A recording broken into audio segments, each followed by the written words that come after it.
कोकणी माणूस हा उत्सव प्रिय आहे. सातत्याने गावाकडे परत येण्याची तो संधी शोधत असतो. अगदी पुण्या मुंबईला गेलेल्या लोकांप्रमाणेच परदेशात असलेले लोक सुद्धा कोकणाकडे परत येण्यासाठी उत्सुक असतात आणि त्यामुळं उत्सवांच्या निमित्तानं हे सगळेजण गावाकडे परत येतात. आमच्या गावामध्ये साजऱ्या होणाऱ्या इतर उत्सवांप्रमाणेच दत्त जन्मोत्सव सुद्धा खूप उत्साहाने साजरा होतो. इथला जन्मोत्सव जवळपास 150 वर्षांपासून चालत आलेला आहे. जन्मोत्सव 3 दिवसाचा असतो आणि त्याची सुरुवात होते पहिल्या दिवशीच्या आरत्या आणि कीर्तनापासून.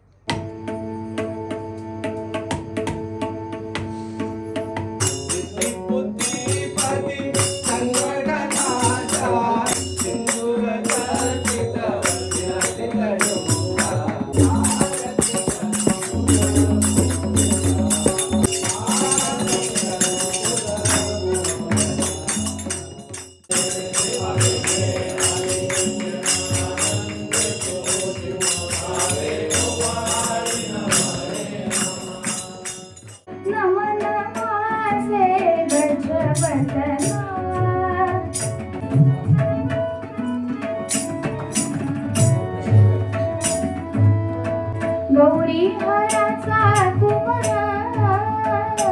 नाव त्याचे लंबोदर.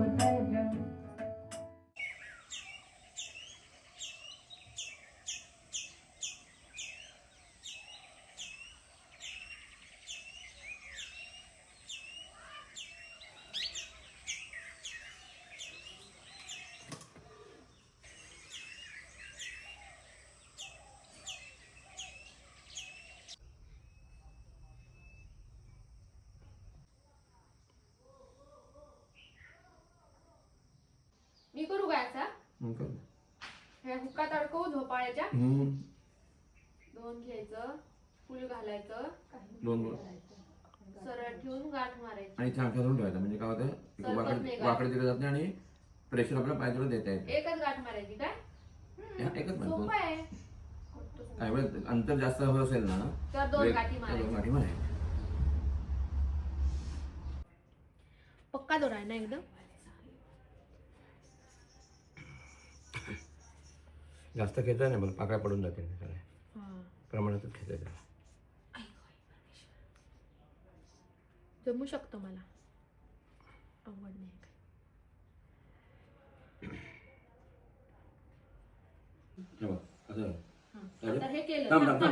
अगदी हलकं धरा, केवळ रेमटून धरू फुल जाईल कोंबून असं धरायचं. कुठे सोडून दे, असं अंतर ठेवायचा, हे ठेवायचं इकडे खाली कुठे आहे बघ तिकडे असं झालंच की इथून टाकायचं जरा खाली खेचायचं जरा तिकडे त्याला आणि फक्त जेवढं पाहिजे तेवढं प्रेशर द्यायचं त्याला. बस एवढं, ते पडत नाही अजिबात.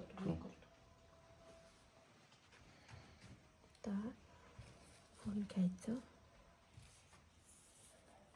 ठेवायचं, तेवढा काम ठेवायपर्यंत असं ठेवायचं, टाकून असं टाकायचं आणि असं घ्यायचं,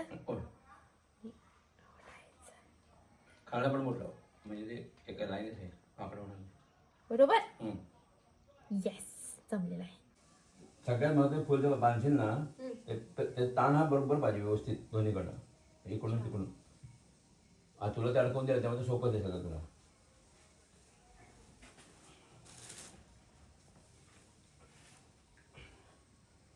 टाको इकडे. हो हो, येऊ दे. मोडेल का नाही गणपतीची भेट झालंच ना.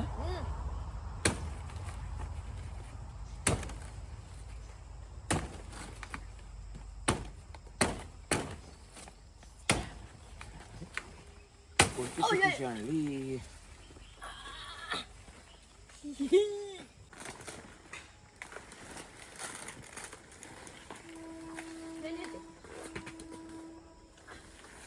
म्हैस खायचं. हे करूयात काय जरा तुकडे वरती गेल्यानंतर करू गोठ्याचे. तर हा केळघड उद्या काढायचा का? झालाय ना तयार, उद्या काढू. हा म्हणजे मग हिची भाजी करता येईल ना. हाय हाय वाटतं. तू त्याला इकडे मोडून घ्यायला लागेल. चाललो आता काय ते आहे त्याच्या आधारावरती ही केळ मोडे कारण नसताना. भाजी उद्या काढूया, भाजी करता येईल.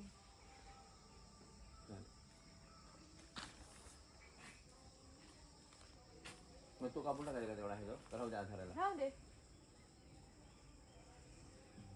केळघड काढलेला आहे. सोनकेळी आहेत ही एकदम गोड लागतात आणि साधारण 4-1 दिवसामध्ये केळी पिकायला लागतील. वाव वाव मस्त आहे. वाव वाव हा माझा उलटा पकडलाय घड मला दिसतोय. जाऊ दे. हा ये पाठी ये ये ये ये ये ओढ आला.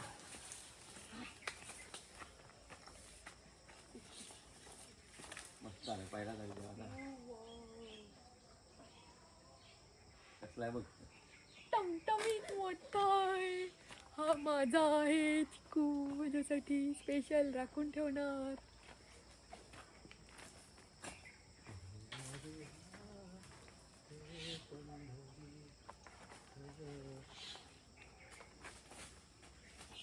तिकडे पण आहे बघ. हा हा तिथं पण मोठा आहे.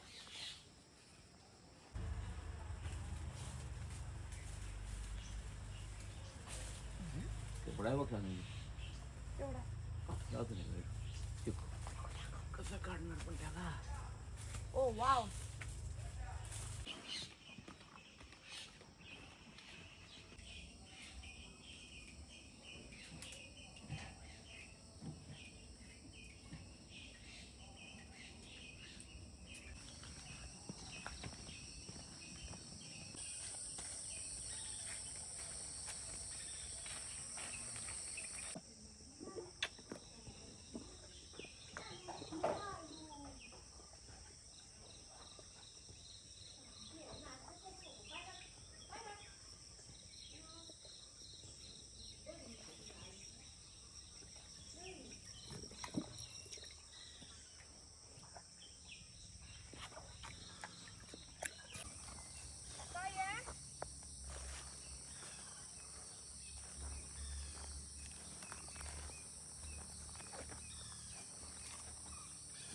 काय केळी खाल्लीस की नाही? त्याचे झाडाची पानाची हे खा. हे चांगलं असतं खा. लालू लहान आहे त्यामुळे लालूला तुकडे करून द्यायला लागतात. भरवायला लागतंय पान. शाबास.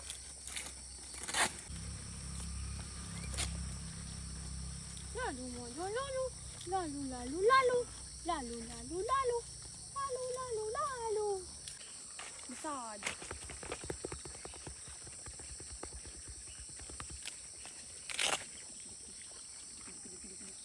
आवडला मसाज? मसाज आवडला? आवडला मसाज? मसाज आवडला?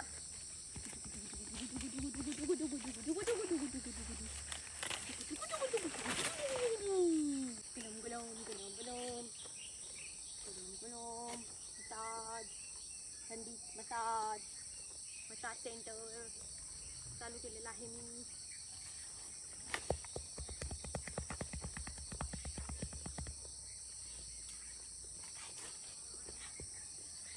जा आता चल जा जा. तर मग मी कॅन संपवली पानं बघ सगळी. जा.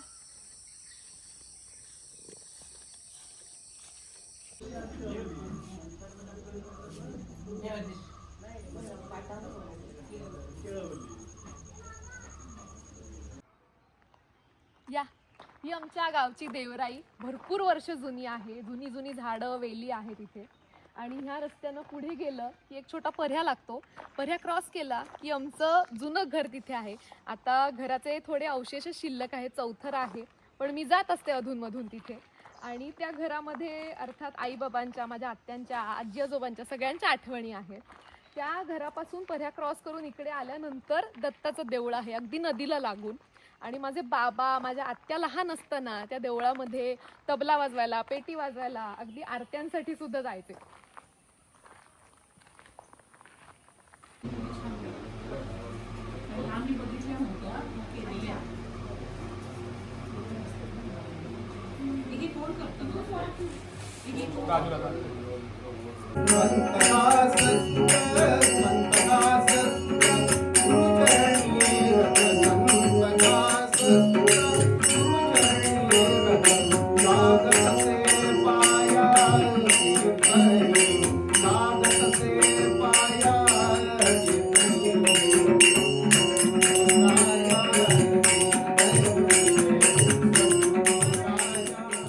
दत्त मंदिराची मूळ ही अशी की प्रतिष्ठापना पादुकांनी झाली. आमच्या घराण्यातल्या एका आजीबाईंनी तिची स्थापना केली. नंतर काही वर्षांनी माझ्या आजोबांनी मूर्ती नवीन आणून मूर्तीची प्रतिष्ठापना केली. नंतर काही कारणांनी त्या मूर्तीचा हात जरा दुखापत झाली. त्यामुळे आत्ताची जी चालू मूर्ती आहे ती आम्ही साधारण 20-एक वर्षापूर्वी पूर्वीची मूर्ती बदलून हिची प्रतिष्ठापना केलेली. आणि हा उत्सव साधारण 150 वर्षापासूनचा आहे. म्हणजे या मंदिराला 150 वर्ष पूर्वी झालेली आहे असं आमच्या आठले घराण्याच्या इतिहासात त्याची नोंद पण आहे. आणि आत्ता जो मी ही संपूर्ण जबाबदारी अंगावर घेऊन उत्सव करायला लागल्यास यावर्षीचं हे वर्ष 40वे आहे. असा हा उत्सव सर्वांच्या मदतीने जास्तीत जास्त व्यवस्थित करण्याचा आम्ही प्रयत्न करतो आणि तो देव प्रेरणा पण देतो.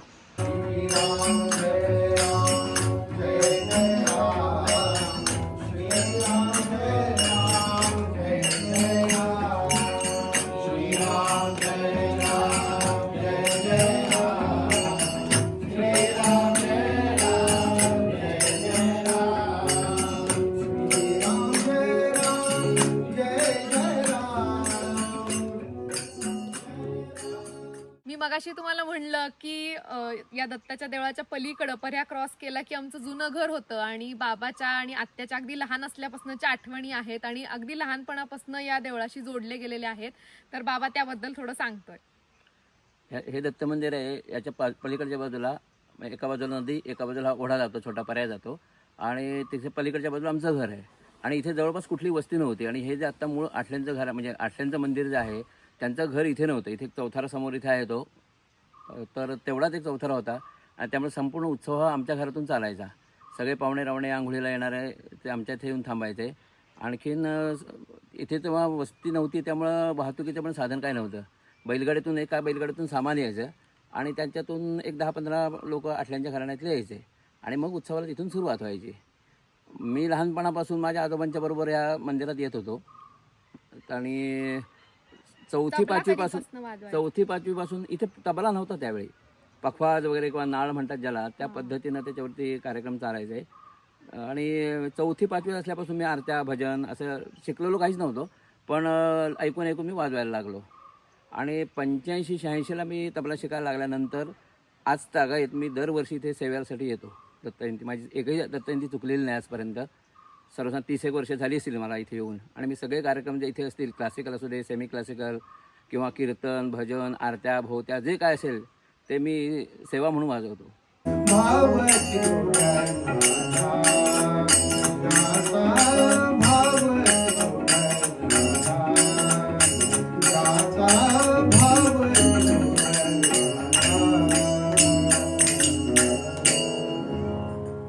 अमर कुसुम घन वर्षती तननन करीती समस्त गंधर्व. सर्वत्राना झाले आनंदाचे असे महापर्व. राम राम राम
मी तुझ्या 5वीच्या घुगऱ्या खाल्ल्यात बरं का.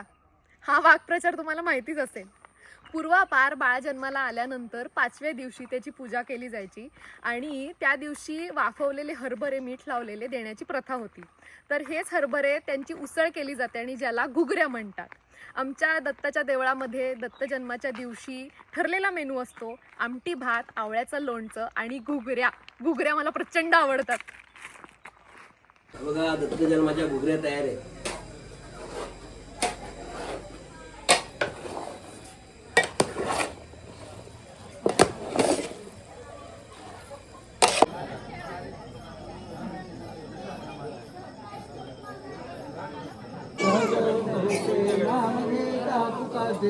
जीवन करी जीवित्वा अन्न हे पूर्ण ब्रह्म उदर भरण लोहे जाणले यज्ञ कर्म नमः पार्वती हर महादेव अवधूत चिंतन श्री सगळ्यांनी सावकाश जेव्हा कशासाठी हे अन्न मी सेवणार घडो माझिया हातुनी ईश सेवा घडोनी मिळावी मला शक्ती देवा नमः पार्वती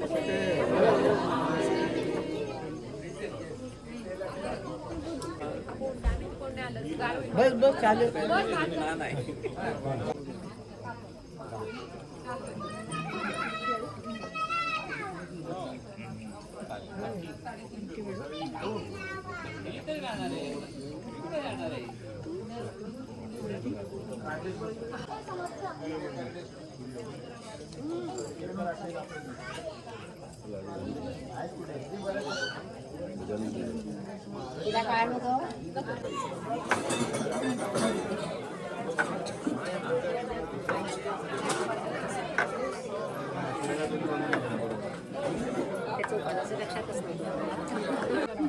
नको नको झाला वाढला झाला वाढून तू काय आता गरमागरम नाही. बापरे अगदी अगदी नको नको नको उपास म्हणून एवढा हा. विचार नाही करायचा. गरम गरम घास बरं. अथर्व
कोकणातल्या मातीनं, परंपरेनं आणि इथल्या लोकांनी एकमेकांना घट्ट धरून ठेवलंय.